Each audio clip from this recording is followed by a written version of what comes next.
I was abandoned by my mother when I was a child, and now she's suing me for grandparents' rights, so I am planning to destroy her emotionally with the information I will use against her. I am involved in a very dramatic court case with my narcissistic mother and stepfather. First, a little backstory. When my sister was 1 and I was 3, my mother initially had custody. However, she had gone missing for 4 days, but leaving my sister and I in the home alone. Investigations were done, and we were raised by our father. There was a reunification plan. However, my mother did not follow any of it, and her parental rights were terminated. No one had ever talked negatively about my mother growing up or told me what happened. So when I was 20, I found my mom and decided to develop a relationship with her. Big mistake. After reuniting with my mother, I discovered quite a bit of information that I previously had not known. She is a narcissist, diagnosed formally, specifically vulnerable narcissist. My stepfather has BPD, diagnosed formally. This past decade has been torture, faked cancer, I was made to shave her hair, I had to pay them to watch my 2 children, constant arguments, just too much to name. In 2022, my parents decided to move 15 hours away for a get-rich-quick scheme involving flipping homes. I decided to stay in our hometown because my youngest child's father died, and I wanted to stay close to his family, plus I was already in a year-long relationship. My mother was enraged. After she had already left, she tried everything to get me to move up with them. She asked me how much money to break up with my boyfriend, got me fired from a job, wrote posts online about how mean I am, texted my oldest about me, sent me hundreds of messages each month, etc. This had been going on continuously for about a year. Earlier this year, I was served paperwork. My mother and stepfather are suing me for grandparents' rights. However, no court date was ever sent. My oldest child goes to her father's every break, and when she came back from summer break with him, she was acting very different. I found out that my mother and my child's father have been in close contact for about a year and a half, had my daughter speak with my mother, see my mother,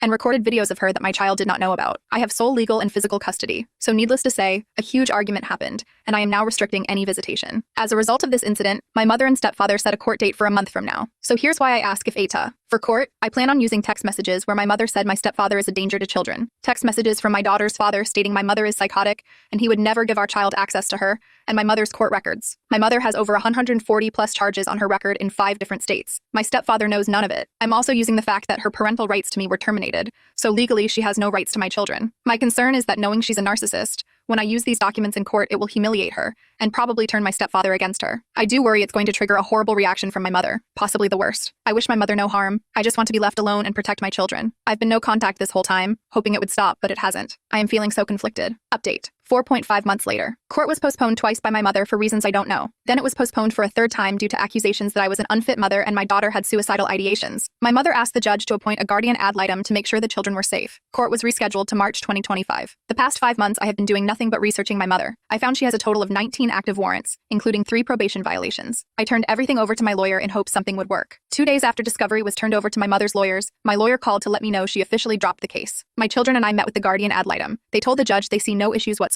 After over a year of fighting this, it's finally over. It's been such a tough battle, but I'm so happy my kids are safe and will never have to go through what I have.